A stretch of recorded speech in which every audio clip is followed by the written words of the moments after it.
What went through your mind when you were watching the squad? Well, several things went through my mind. Clearly. First things first. My God. These boys, I mean, Duke, whoa. Let me tell you something right now. Zion Williamson is special.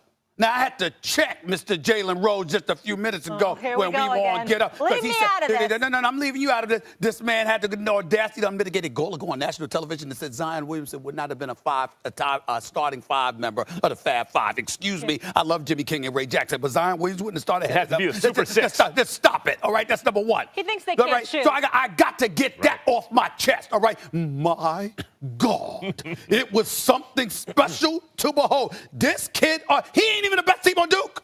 The best player on Duke. R.J. Barrett is the truth. The truth. He is a faster, more athletic version of Jalen Rose when he was on the Fab Five. I mean, this brother is special, okay? Those are the thoughts that came to my mind. Here's another thought that came to my mind, Max Kellerman. This was supposed to be the top 2 recruiting classes. Well, I've never seen such a drop-off between class 1 and class 2.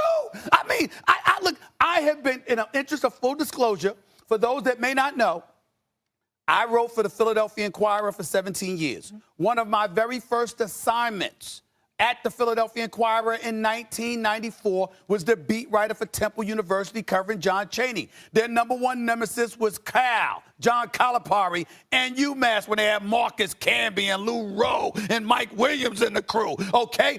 My relationship with John Calipari goes back to 1994. Ladies and gentlemen, that's damn near 25 years. Yeah. I have never seen John Calipari team so dominated the way they were last night. They were completely outclassed. I'm not even putting it on coaching. I'm putting it on the recruiting because clearly. Is this like the Alabama of college basketball? It might be. I want to get to that. Let me say this to you. Listen, it's just one game. And I understand it. And I got to watch them tonight against Kansas. But I must confess to you, if I see this tonight against Kansas, Max Kellerman, I'm going to walk away thinking this was that UNLV team that went undefeated before they lost the national championship game to Duke, by the way. Duke, by the way. But I'm just telling you right now, we got a shot right now.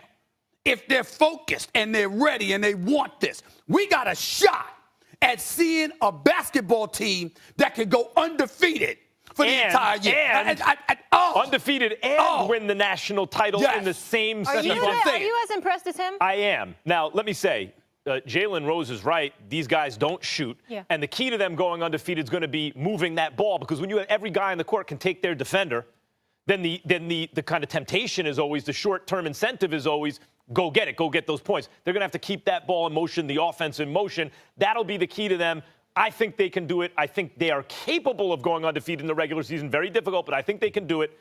And I think they can win the national title. And I think this is good for college basketball. The difference between this and, let's say, Alabama or Golden State Warriors in the NBA, or what's another example of an incredibly dominant team. UConn women's basketball? Sure. Is that, yeah, absolutely. Is that when you have the dominant name brand storied franchise or team that trots out year after year the championship team, and then one year they have this incredible juggernaut that cannot be stopped, that kind of ruins the sport because they win every year. It gets boring. The Patriots, again, it's boring.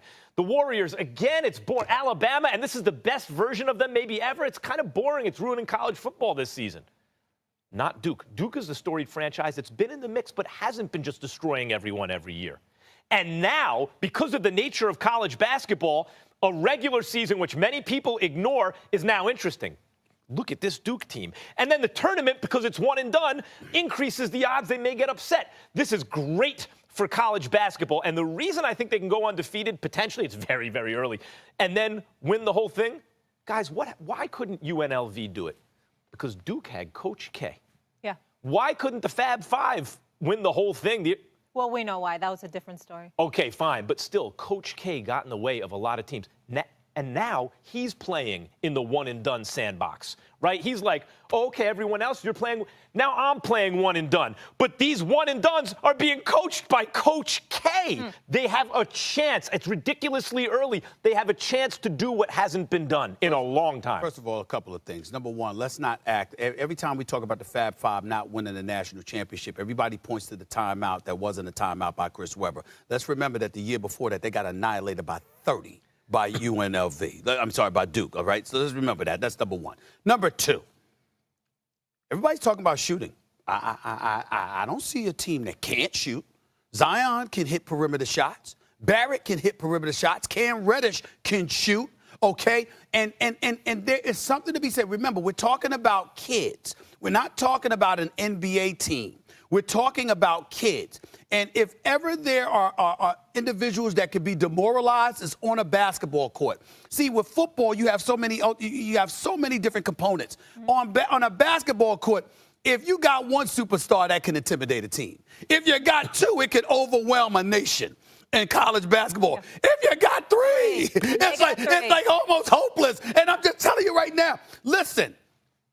The Kentucky Wildcats were supposed to have the number 2 recruiting class in the nation. It was not a contest. It wasn't a contest. No. Yep. And I'm like, and you look at Zion, he's 270. But you know what it's like? With a handle. Who can pass and dribble. It's like an NFL team that has a great quarterback who can run. The temptation is always for the quarterback to pick up the first down with his legs because he can. But the short-term incentive can interfere with the long-term incentive because playing out of the pocket, you can get hurt. You may not have the same vertical kind of game. Right.